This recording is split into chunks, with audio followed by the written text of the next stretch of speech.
Alright, hello and welcome back to Ashgabat Cat's Let's Play That. Today we're focusing on the Capcom Arcade's Classic Collection. And today we're looking at the second game in chronological order, Pirate Ship, Higemaru. Let's start things off, as we atypically do, by watching the how to play first. There's one thing I've learned over my many years of experience of playing these arcade games, it's that usually you need instructions to figure out how to play the game, because you look at some of these games, you just pop right in there and it's like, what the heck? Okay. So I've seen like a bunch of, Chinese clone games that work like this, so you gotta figure there was an originator at some point. Okay, so barrels, pick them up, throw them at enemies, simple stuff. Oh. So the 1 out of 24, what does it mean? Last time it was 1 out of 9 in Vulgus. Now it's 1 out of 24. Whatever. We'll figure... Ooh. Cute little yellow whale. We'll figure it out. Oh, and it's a, do you know how to play? Of course, I watched the intro, so I know how to play. Did I win? I didn't watch the intro that closely. Okay, there we go. So that was like deck 0 or something. Deck 1. This is the slightest bit disoriented. Oh, they didn't mention the enemies are fast. Because you watch the intro, and this dude's just like clobbering them left and right. I'm just like watching. Oh yeah, this is an easy game. Anybody can play this. So interestingly, you can just pick up a barrel and just run anywhere you want. Usually, I don't think it's Sokoban, but like, usually these sorts of games, it feels like you can only move the blocks. I guess that's if it's based on Pengo. Oh, but then the barrels are not used up? What? What? Okay, maybe I need to go back to that intro screen. I'm beginning to suspect I have to beat the other pirate captain? Or maybe I have to beat all the pirates? What? Okay. They make these intro screens for a reason, because sometimes you just can't figure out what's going on. Okay, maybe it's the glowing ones. They did imply that as I picked up glowing barrels, then I would get various sea creatures. And that, in turn, various sea creatures are worth varying amounts of points. Player 1 ready. I don't think I am, Higemaru. I don't think I am. Alright. So, yeah. This is like a strange game, because on one hand, it's very hard. There's like, it's very confusing. What do you do? There's a lot of things to do, but on the other hand, like, the enemies are not really coming at you. I mean, you play Pac-Man, and it's like those ghosts are going after you full tilt. Like, you go anywhere, you go here, you go there, you're gonna get ambushed by ghosts. But here, it's like, okay, 35k. I only got 5k, so it's like, yeah, I'll probably be able to do that, right? Well, at least I can get full points on this intro screen. Oh, so the intro is to be believed. You are supposed to defeat all the pirates? Or maybe you're just supposed to last a certain amount of time? Those anchors, if it really is survival based, those anchors are not moving fast enough for my preference. But anyway, like, just this game, it's very chill. Like, it's very content to just let you mess around. It's like, yeah, we have enough faith in our inherent RNG abilities to ambush you. We'll let you have some fun before you get brutally slaughtered by these pirates. And it's like, okay, I can respect that. Wow, even the barrels themselves are just coming after us. Okay. So I wonder if just wasting barrels rampantly is a good strategy or not. Or maybe, okay, hear me out. Maybe we have to defeat all of the glowing barrels first, and then we can go after the pirates? But, what? Oh, come on, he's in a barrel. I should be able to pick up the barrel. Those are the rules, right? I don't actually know the rules. Well, I am getting a nice amount of Caspo, though, which, if you think about it, that's the real important lesson in life. Okay. Usually, I like to brute force my way and figure out how the game works, but I am unusually baffled by this game. Like, usually you play an arcade game and it's pretty clear what the objective is. It's like, okay, defeat all the enemies in the stage, or destroy all the flashing things in the stage, or something, or collect all the things in a stage. But in this, it's like, you get dropped in a giant stage, there are barrels everywhere, you can defeat pirates, but they also respawn, so like, maybe there's a right way to do it? Like, there's something I'm missing, but I don't know how much faith I should have in this game. Plus, like, the intro, like, we're past tutorial. Now the game is just assuming you know what to do. And I don't even think it's going to make it to the end. Because usually these intros just kind of cut off after a while, because you don't want the intro to be playing constantly, otherwise these kids will treat your arcade like it's a movie theater. It's like, no, man, I need you to pay me some quarters. See, what's that nonsense? Now I'll never know how to beat Higemaru. Well, whatever. I'm an arcade master, or so I've sarcastically claimed in the past. Let's see what we can do. Also, like all other games in this series, you can map an auto-fire button. I don't know what good that is, because it never seems like you have 2 barrels in a row, but I don't know. I mean, I'll take all the advantages I can get, even the illusory ones. Okay, so that pirate is kind of out of here. Also, what happens if you use up all of the barrels?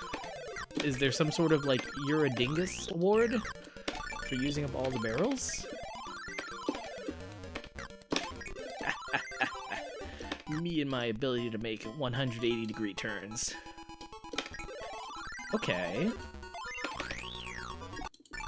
You know, I dare say I'm starting to get the hang of it.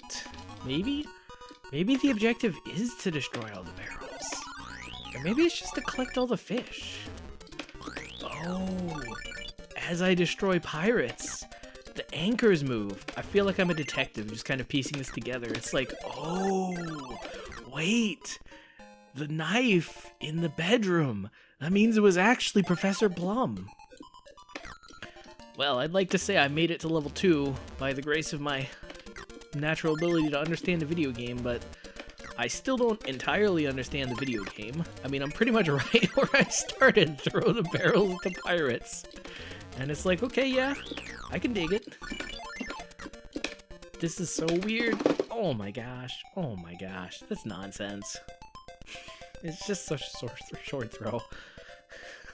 Alright. Well, they can't all be winners like Vulgus, so I will give Vulgus points. Vulgus was surprisingly good. This game is, I'd say, expectedly bad, but it's still a little not bad. I don't know. Like, okay, let's be clear. Obviously, this game is not getting a great, but maybe it's getting a meets expectations. I don't know, game. Maybe you should bribe me. Hey, you want to bribe me by giving me 20k so I can get to the limit and say I did it? Is this something you have on offer? Or are you just gonna make me play the right way and judge you based on your perceived merits? So how many points do you get for... So you get like 200 points for killing a pirate, and you get like 400 points for collecting a fish. On one hand... Well, I guess I was going to say that doesn't sound like how it should work in real life, but now that I think about it, that kind of imparts a positive lesson on impressionable young children watching and or playing this game, that it's better to get along than it is to... Oh, I thought you could... No, you just toss the money at the people. That's not what I do with money, but... I don't know. We're playing by pirate rules now. Huh. But it's imparting a nice lesson on children that it's like, it's better to get along and peacefully coexist than to fight and or violence. Of course, I don't exactly see how peacefully coexisting is synonymous with collecting fish, but I mean, it's an arcade game. It's an 8-bit arcade game. Everything was a little more abstract back then. Obviously, collecting fish represents one step towards world peace. I guess this is like 80s, right? So there's gotta be some sort of Cold War reference in here somewhere. Maybe the barrels represent the finite resources in the world. And then the red pirates are... I'm just reaching for anything. I'm reaching for any barrels that are in arm's reach, at the very least, and any sort of geopolitical metaphor. Oh, oh, we made it to the high point deck. High point deck. I like how the game said that, like it means something to me. But anyway, I think I've kind of figured out the approach to getting a high score. So basically, pirates will do whatever they want. So you just let them do what they do. Did I just walk over that dude with a barrel? Is that a power? Anyway, forget the pirates. Pirates are a distraction. What you should really do is focus on the collectibles, because I mean, look, 1,000 points per, plus 400 points even for the fish. And it's like, I know what I'm going for. I'm going for the points, not the enemies. Oh, do you think the shiny barrels will respawn? No, life ain't that easy. Okay. Well, remember when I said I was going to focus on the collectibles? Well, the collectibles are gone. Now the pirates are focusing on me. I am very glad to see, though, that the movement, your pirate's movement speed is like ever so slightly faster than the enemy's movement speed. Not by a lot, but just ever so slightly. Enough that I can make something of this. Is it worthwhile just, like, making pot shots? Like, it feels like that's a very inefficient... Ooh, what do you know? Over 35k, and we're done. Is that really how I want to end this? I mean, on one hand, the objective is to play until I kind of understand what this game has to offer. And believe you me, I think I've seen everything this game has to offer 2 or 3 times over. But you know what? I kinda like this score thing, and plus I'm getting so much Caspo. Let's try and win. So now I'm kind of torn. Do you want to focus on defeating the pirates? Do you want to focus on getting collectibles? I guess that's kind of what makes your gameplay skill, is your ability to juggle these two, I wouldn't say mutually exclusive or contradictory tasks, but you've gotta, I mean, they're not exactly synonymous. Okay, so even now, I'm getting a fair amount of fish points. Wow. I like how 10 minutes ago I was like, what is this game? I don't like this game. This game is so hard. And now I'm like, give me the fish. I'm rocking the fish. It's strange how much difference a few minutes of gameplay will make. Also, a thorough understanding of the rules. But even more than a thorough understanding of the rules, because I feel like one of the things that was really just like wigging me out about this game was the fact that like I didn't feel like I was making any sort of progress. But now that I fully believe that the way to progress to the next level is by barreling enough pirates, I am still not 100% on whether or not that's true. It seems very plausible though at this point in time. And then also too, if nothing else, then I can at least collect these fish. I mean, that's what fish are there for, right? Being collected? Just ask that to all of the world's ocean nations that seemingly overfish all of their fish to oblivion. It's all about collecting that fish. Okay. So now... What the heck? Why is the side of the... Why are the sides of the screen like anchors? Or no, not anchors. But why do they turn the steering wheels? Is there a time limit? Is there more to this seemingly simple game than I first thought? This game is so weird. Like, it's kind of like this game is inventing its own rules to play by, but because it's not really communicating them, or even really seemingly holding me to them, then like, it can kind of be making its own rules, but I don't, because I'm not personally affected, I don't really mind. Like, what is this game? I've never seen an arcade game so, like, obliquely interested in destroying you. And also, you saw this in Volcus, where, like, the enemies didn't even shoot at you, they kind of shot towards you. And so it's like this game, it's like the enemies, they're not even really walking towards me, they're walking at me. Yeah, that's a grammatically correct sentence. Ah, come on. Okay, that time I totally got ambushed. Oh, so there's pirate indicators at the top of the screen. Does that indicate how many pirates you have to... Oh, son of a gun, it does! Huh. This game is actually very easy to understand if you, like, pay attention to it, like, in its entirety. Now, I said that like it was some sort of trivial thing to do, but there is a lot to this game. I also don't like how you can't quite turn on a dime. I mean, you can kind of turn... Well, okay. You can do, like, 180s real fast. But you're also kind of limited to a grid system, but you're also kind of not.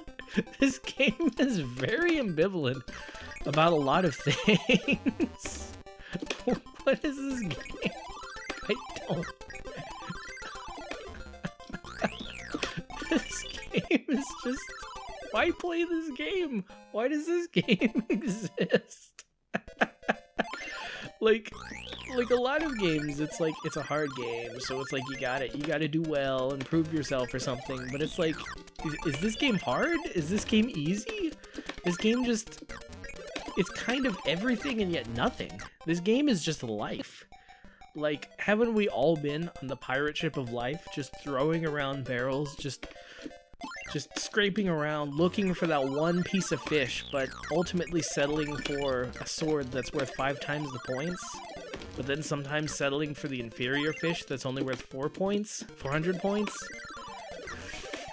And then haven't we all been in the spot of having to make a quick 180-degree turn to kill the pirate that's chasing us, and then somehow not quite making it, missing it, and just dying? What? Okay. So in the lower right-hand corner, I really do think that's a level. Like it's an indicator. It's like, here I am on level 5. But like, on Vulgus, I swear I made it to level 3. But it never went to level 3. Also, there were 9 levels. What is this game? Like, not even Pirate Ship Higemaru. I've given up on trying to understand that. But just Capcom Classics Collection, like, why are there so many baffling things? Why do I get a ton of Caspo here, but when I play Pro Gear 50 times in a row, then eventually I get no Caspo at all? Like, what is happening here? Is this just how Capcom does things? Like, we all thought Capcom just released the same game over... I've got plenty of words in me. I might as well start again. Maybe I'll make it to level 6. But... like, we all thought Capcom's shtick was... Whoops. We all thought Capcom's deal was, like, they keep re-releasing the same game over and over.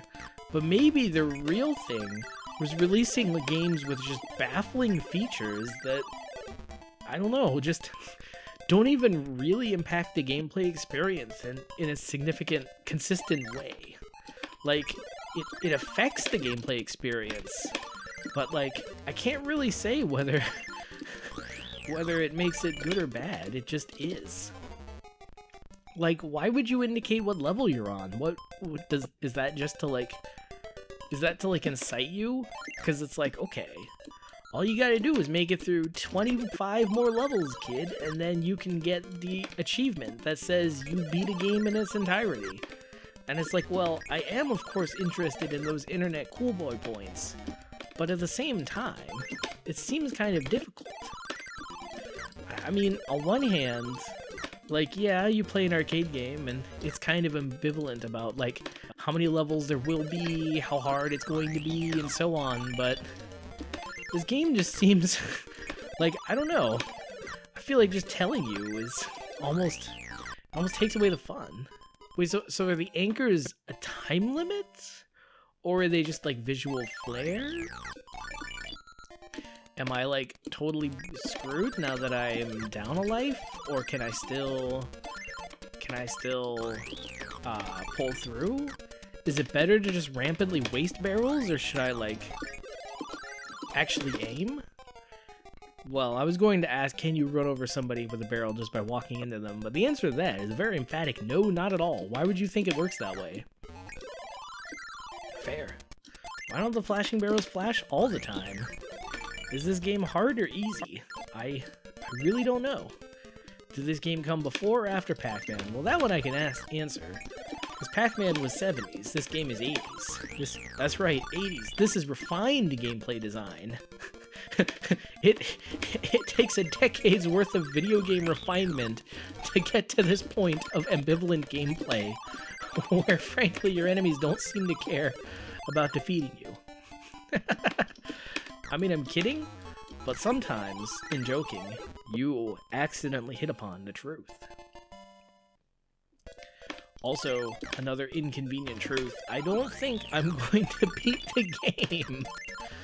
Well, I guess I'll just do it for the Casbo.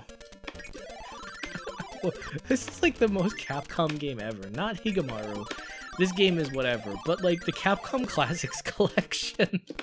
Like, why would Capcom make a game?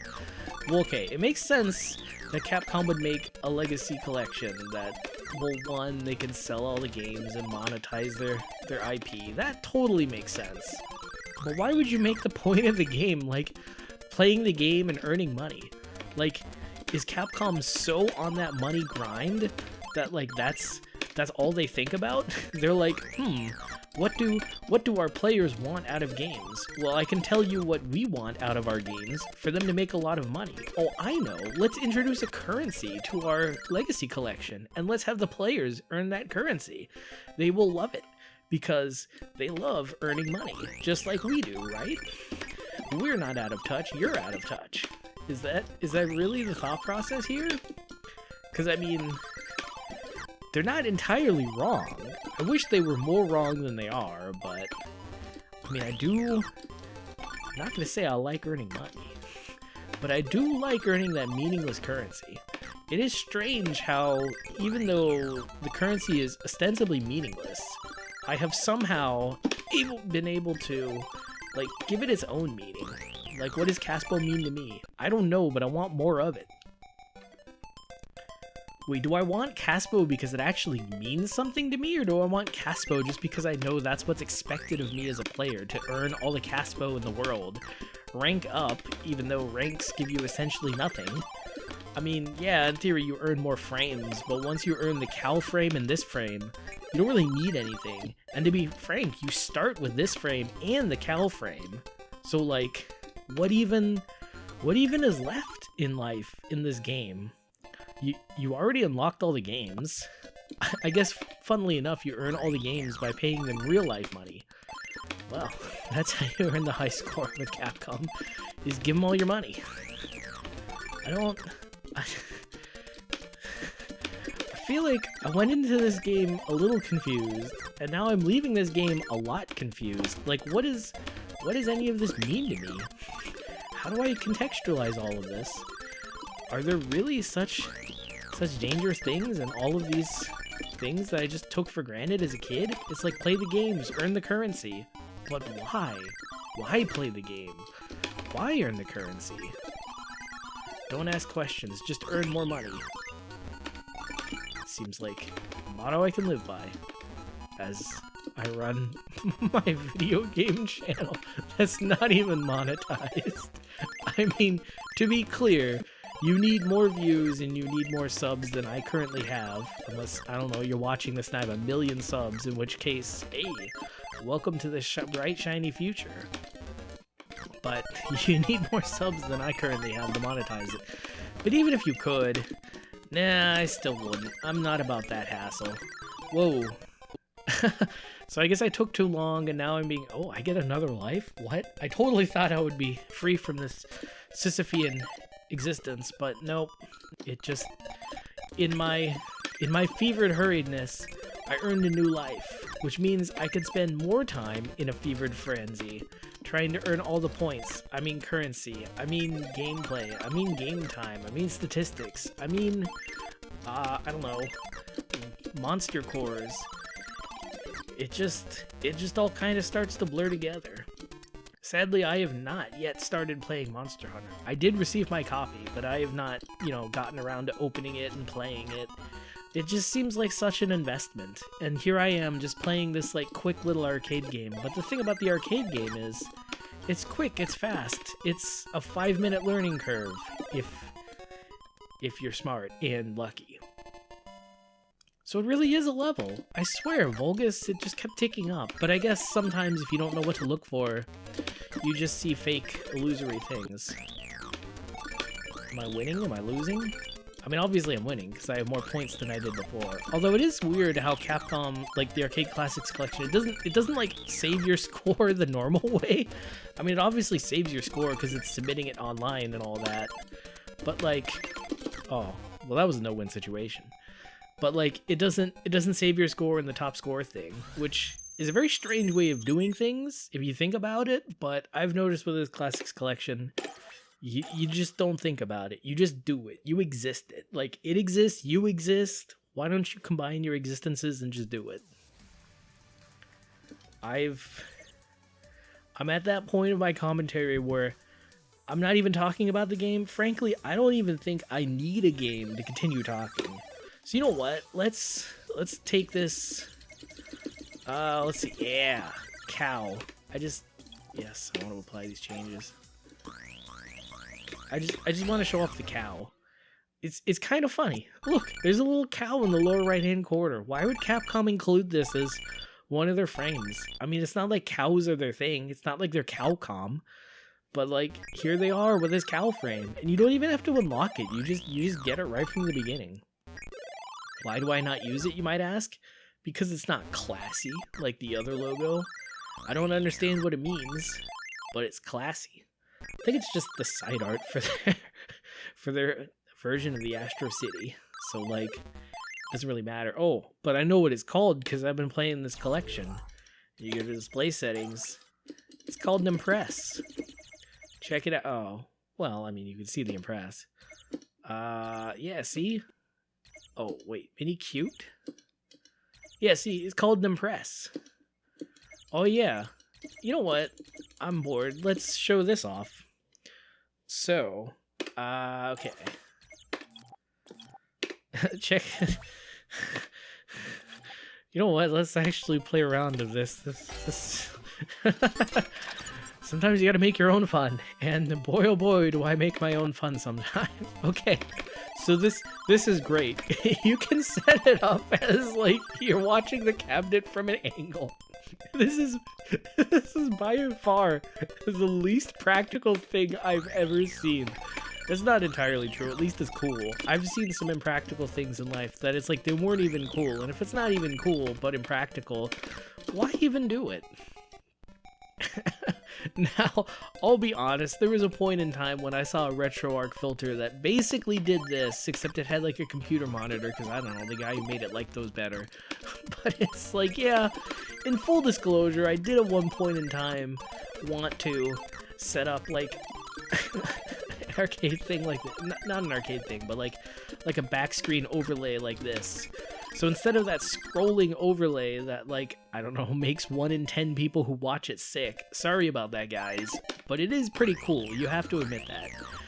But I could have gone with this sort of 3D perspective overlay. And then I would have been able to make my entire audience unhappy. Why settle for just making 1/10 of your audience vomit-inducingly uncomfortable when you can make everybody seething rage unhappy? You know what they say, you can't please everybody, but you should at least try to please somebody.